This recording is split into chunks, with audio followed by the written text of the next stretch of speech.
We will be presenting 2,000 of these bags today. Thank you. We've been earmarked for complete annihilation. We are being decimated. We are being destroyed. Today, our people cannot go to the farm. Our people cannot sleep in their houses because of the good weather, good vegetation, and good environment that God has given us. And because of our faith, thank you, Emmanuel Chapel, for standing with us. And we pray your labor of love will not go in vain. The Lord will reward you abundantly. The Lord will replenish your storehouses. Thank you. And we will feed you back with the distribution back home.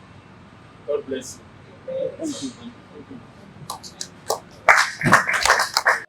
We, at the very beginning of this crisis,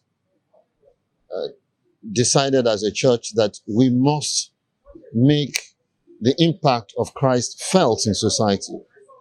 And apart from praying for people that are ill and people that are treating those that are ill, we were praying for those that were badly affected and that became very hungry.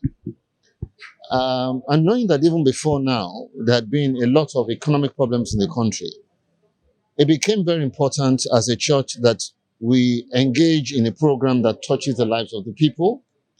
And so we started our Aim to Feed program, and this caps that program, where today we're sending out food to 30,000 people for 1 week. And we've chosen today because it's an important day. It's a few days before 6 years of our independence, and it's 2 days after the commencement and the beginning of Christianity in Nigeria, because on September 24, 1842, Christianity started in this country through the Methodist Church in Nigeria. There is donor fatigue, which is unfortunate, and by the grace of God, we would not be weary. Our hands would not droop, rather our hands will be strengthened by the Lord, and our feet will be energized. Our evangelism will be better, and we will continue to reach out to people. But the point is this, and this is what the public wants to know. Compassion is getting in short supply, and therefore we must as a people be very, very careful and not take things for granted. COVID is still very much around, and therefore we must observe all those rules that would prevent COVID getting to us. Without any doubt, I think we just still need to be out there for our people. It's unfortunate that our government is not doing enough. We believe the federal government can do a lot more. But until then, until the government gets it right, we the people must take our destiny in our hands, and we must be our brother's keeper. I think, yes, we're going to be 60. It is surprising as far as I'm concerned that we do not feel we're going to be 60, but we felt it that we were having elections. Ministers and governors and government officials descended on those states. I'm sure they're going to descend on those states.